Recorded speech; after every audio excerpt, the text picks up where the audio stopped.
Now at 5, details of a multi-million-dollar wastewater project coming to Pittsburgh. Plus, a grant to help revitalize a historic downtown area, and President Trump touts a $100 billion investment in the U.S., while tariffs on Mexico and Canada are set to take effect within hours. I'm Erica Brown with that and more on the fallout from the Ukrainian president's contentious White House meeting. The 4 states' most watched news starts now. Pittsburgh is moving forward with a new multi-million-dollar water treatment plant plan. This is KOIM News at 5. I'm Dow Quick. The current city-owned facility is about 65 years old, and the city's been working on a design for a new facility for years. Recently, Pittsburgh received about a $60 million loan to make the project a reality. The current plant will be completely decommissioned, and the new plant will increase capacity and bring the facility into compliance with their new permit. The plant director says the facility helps purify water to promote the health and safety of the community, including a large industrial manufacturer they supply water for. We hope that this new plant will serve the community for many decades to come. It's kind of a generational project where it meets permit compliance and environmental safety for years to come, with expansion and growth of our community. Project will take about 2 years, and the city hopes to begin construction in May. A grant program in Coffeyville, Kansas hopes to revitalize that city's historic downtown. 6 grants of up to $20,000 are available for local business and property owners. Applicants would be required to match any grant up to 25%. The goal is to make improvements with the intention of preserving the downtown area's historic nature and making it more visually appealing. City staff hope the improvements will revitalize the community. We have a very, I call it a working district, a business district in downtown, as well as some of our retail establishments and restaurants. And so we want those people that are living there, working there, stopping by to shop to feel at home, feel like a place they want to stay. We're going to have more on this story for you tonight at 6. Meteorologist Lindsay Gaffney joins us now with a first look at the weather. Well, we've got overcast skies right now, and we also are tracking severe weather in the area. So we've got a low risk for tornado, low risk for hail, but an elevated risk for a wind threat as we head into tonight. Now, winds currently gusting up to 40 miles per hour in some areas, about 30 to 40 mile per hour wind gusts out of the south, and that's going to continue through most of the evening. So we do have a wind advisory, which is that light tan color. That's for counties out in Missouri, right along the Kansas-Missouri border as well, Oklahoma and Arkansas. Now, a high wind warning for the rest of our counties out in Kansas. That's that yellow color, and that's all of these warnings and watches are until Wednesday, because those winds aren't going anywhere. Now, we're tracking severe weather in the area.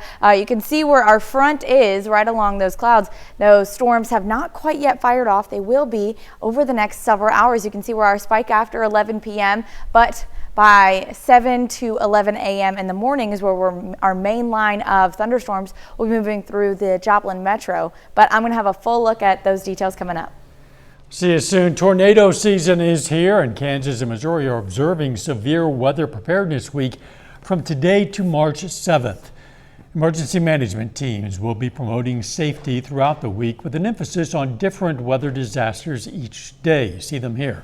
On Wednesday, tornado sirens will sound across both states as part of a statewide drill, encouraging residents to practice their emergency plans. Officials urge everyone to stay prepared by knowing the signs of severe weather, having a safe shelter, and keeping emergency supplies ready. President Trump says one of the world's largest chip makers is expanding its U.S. manufacturing plans ahead of what could be more tariffs beginning on Tuesday. Erica Brown is in Washington with that story and the latest on what happened after the Ukrainian president's contentious meeting in the Oval Office on Friday.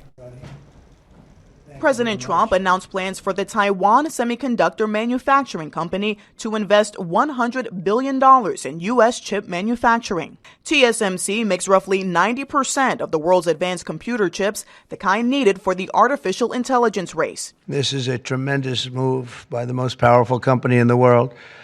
It's a matter of economic security. It's also a matter of national security for us. The move comes as Trump pushes companies to build in America or be hit with tariffs. If they did them in Taiwan to send them here, they'll have 25% or 30% or 50% or whatever the number may be someday. It'll go only up. But by doing it here, he has no tariff, so he's way ahead of the game. The president says 25% tariffs on goods coming in from Mexico and Canada are set to take effect Tuesday. No room left for Mexico or for Canada. No, the tariffs, they're all set. The Trump administration is also continuing its standoff with Ukrainian President Volodymyr Zelensky after Friday's contentious Oval Office meeting. You're gambling with World War III. Zelensky pushed the U.S. to agree to a peacekeeping mission if a truce with Russia can be negotiated, warning Russian President Vladimir Putin can't be trusted to keep his word. But Trump insists Zelensky is resisting efforts to end the 3-year-long war. He said he thinks the war's going to go on for a long time, and he better not be right about that. European leaders held a meeting with Zelensky over the weekend, reinforcing their support for Ukraine. Erica Brown, CBS News, Washington. Multiple U.S. officials tell CBS News that Defense Secretary Pete Hegseth has ordered the U.S. Cyber Command to pause all planning against Russia, including offensive digital actions. A little bit later, what you might want to know the next time you shop for a car. The BMW X5 is just one of Consumer Reports' top picks this year. I'm Michael George, and I'll tell you what else made the grade. But up first, the remarkable story of a teen who was awake throughout his heart surgery. That's coming up in Health Watch. Topping today's Health Watch, this is the worst flu season in 15 years, and doctors are worried it could also lead to life-threatening brain complications in children. The CDC says 86 children have died from the flu so far this winter, and at least 9 experienced brain complications. This comes as the Trump administration canceled a meeting to plan the next flu vaccine. California teen's heart is beating in rhythm again after he helped his doctors pinpoint the exact location of his heart issue. Ashley Sharp has his story. This time last year, Ian Long couldn't have played this game of basketball with his family because his heart was beating at a marathon pace. These are the extra beats. At 15 years old, at a routine annual checkup, Ian's pediatrician found an arrhythmia, or an irregular heartbeat. With it being so silent, is the worst case scenario is that his heart will fail. After medications failed, Ian and his family opted for surgery. But for the doctors to find what they needed inside Ian's heart, he would have to be strong. If you can do this awake, it would really help them out. And he was like, okay, the kid was brave. My parents, that gave me that confidence, and the doctors. Enduring a 3-hour procedure as doctors fed wires into his heart, finding the rare irregularity. Ian was awake and alert the entire time. So it's pretty rare that we have to do that. It's really kudos to him for being able to do that. Is pretty remarkable. Dr. Scott Zareznik of Stanford Medicine Children's Health performed the surgery. What can happen is these extra beats can cause the heart muscle to weaken, to not be able to squeeze as effectively as it should. Now, more than 6 months post-op, the teen has made a full recovery with no extra heartbeats recorded since. I asked him, I said, buddy, how do you feel? And put his hand to his heart and took a deep breath, and he said, my heart is slow. Ian has a new love for life. A lot more exercise, play sports that I never really played. And with that, new perspective that health is our greatest wealth. Ashley Sharp, CBS News, Roseville, California. There are still some big racial disparities when it comes to hunger among U.S. families. A study published in JAMA Network showed during the pandemic, when government food assistance rose, food insecurity decreased among white Americans, but it didn't change significantly for Hispanic, Asian, or Black families. Since the pandemic, food insecurity has risen for all groups. And women of color tend to pay more for maternity care than white women. A study by the University of Maryland said there are disparities in the out-of-pocket cost for women with private insurance. The data shows black women paid an average of 74% more. Hispanic women paid 51% more, and Asian women paid 4% more. And that is a look at today's health news. A little bit later, a massive wildfire tears through the Carolina forest area, forcing evacuations and threatening homes. And we're tracking severe weather in the area. I'm going to have all those details coming up right after the break.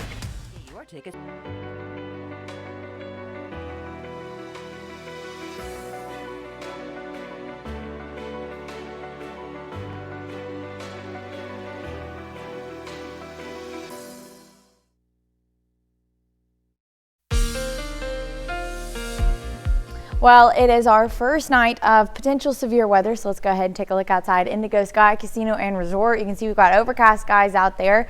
It is still rather warm. We got into the 60s today, but winds are going to be our main threat for the rest of the evening and actually for the next couple of days. So we've got wind gusts out of the south, gusting up to 30, 35 miles per hour, even up to 40 miles per hour out in Oklahoma as well. Now we are watching, we do have a couple of wind advisories and wind warnings, high wind warnings until Wednesday at 6 to 9 a.m. Now we're tracking our cold front moving through there. You can see where the cold front actually pushes through. The storms have not quite fired up yet. They are going to be over the next several hours by about 11 p.m. starting to push their way into our area. And we do have a low risk for severe weather, low risk for tornadoes right when the system starts to move in the far western counties, and then hail could potentially reach all the way out to the Kansas and Missouri border. Though we're going to talk about exactly why we have more of a low risk and an elevated risk for wind. That is going to be our main threat for this system. Now we have another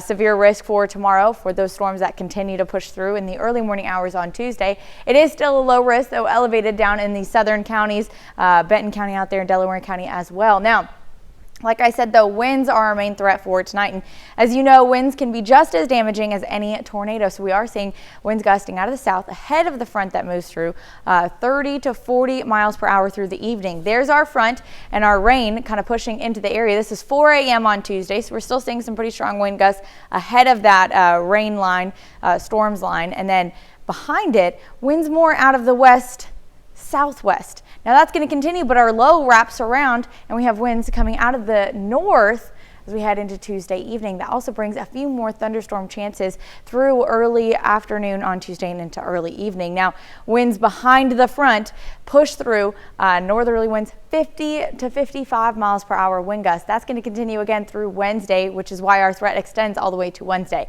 So let's break down those storms.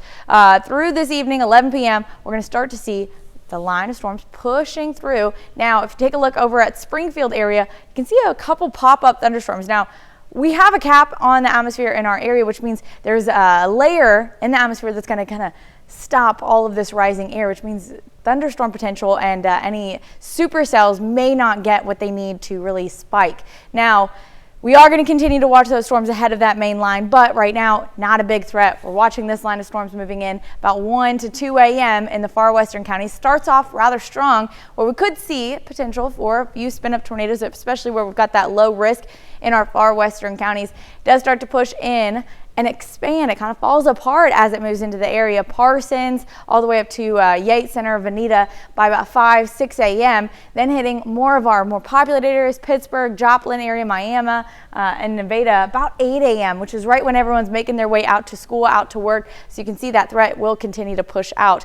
Now, on the back end of this low pressure system, we do have snow potential. So we are seeing quite a bit of rainfall. Flash flooding could be a concern. And then on the back end, a little bit of snow pushes into the area. Light dusting, and it's not going to stick on any of the roads because we don't see really cold temperatures until Wednesday night and into Thursday. So we stay around freezing or above freezing. So if we do get snow, it is not going to cause a snow day on Wednesday, unfortunately, for all the people that were hoping that. But we are still just mostly dealing with the wind threat over this entire system. I suspect there are more than a few people who are very glad to hear that we will not have another snow day. I'm sure there is. Thanks, Lindsay.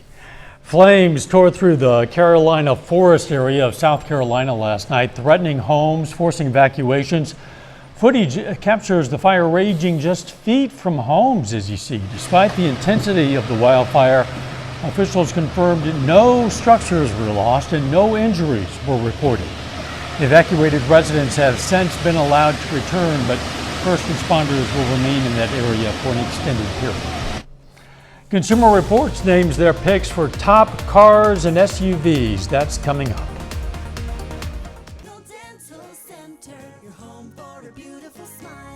Hi, I'm Barbara Corcoran. In Joplin, the agent I trust is Forrest Stodge-Hill. His strategic marketing plan attracts more buyers and sells more homes for more money. Go to searchjoplinhomes.com and put more money in your pocket. Topping today's Consumer Watch, the value of Bitcoin and several other cryptocurrencies shot up yesterday after President Trump posted on social media his digital assets working group is moving forward on a crypto strategic reserve. The president repeated his pledge to make the U.S. the crypto capital of the world while listing Bitcoin, Ethereum, XRP, Solana, and Cardano as under consideration for the reserve. If you're in the market for a new car, you should know Consumer Reports is offering its top choices. Michael George shows us which vehicles came out on top. Consumer Reports puts cars through the paces for its annual list of top picks. Vehicles are tested for performance and also judged on reliability and consumer satisfaction. And then finally, safety. All of the vehicles on this list have standard automatic emergency braking. Alex Nizick from Consumer Reports says plenty of SUVs made the grade this year, including the Subaru Forester, which tops the list for compact SUVs. It received a score of 93 out of 100, one of the highest for any vehicle. And it's also the most reliable. The Subaru Forester, it's a repeat favorite of ours. It gets 29 miles per gallon combined, so it's just a really, really well-rounded, practical, and kind of easy to live with vehicle. For drivers looking for something on the high end, the BMW X5 takes the top spot among luxury vehicles and earns an overall score of 87. Toyota has 3 vehicles on this year's list. The plug-in hybrid version of the RAV4 is number 1 in the fuel-efficient category. The hybrid Highlander gets top marks among mid-sized SUVs, and the Camry is the best mid-sized car. And I think what's interesting about it now is it's actually hybrid only. Other than the fact that it gets 48 miles per gallon combined, you might actually not know that it's a hybrid. It works so seamlessly and it works so well. For those who don't want to use gas at all, the Tesla Model Y earns the top spot among electric vehicles. Tesla's been building electric vehicles for a long time. They have the charging infrastructure. Beyond that, it's a pretty nice driving vehicle. It's quick, it's quiet, handles really well. Whether you're shopping for electric, a hybrid engine, or traditional gas power, Consumer Reports is looking to help take the guesswork out of your next new vehicle purchase. Michael George, CBS News, New York. This Oscars weekend, Captain America: Brave New World continued to soar atop the domestic box office for the third weekend in a row, brought in $15 million. Last Breath, the true story of a 2012 diving accident, took second with close to $8 million. And horror flick The Monkey was third. It earned more than $6 million. Final check of the forecast is just ahead, but first, Wall Street takes a hit among concerns about how tariffs could impact our economy.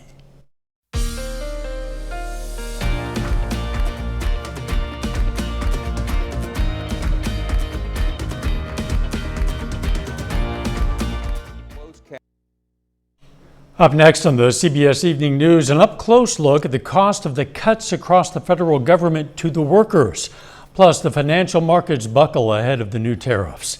Then on KOAM News at 6, a warning about roofing scams in southwest Missouri likely to increase as we get into severe weather season. Plus a closer look at potential changes coming to historic downtown Coffeyville, Kansas, thanks to that grant program.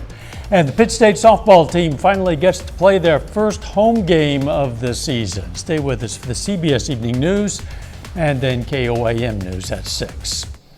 The Sunshine Child Care Center in Pittsburgh kicked off a week inspired by Dr. Seuss today.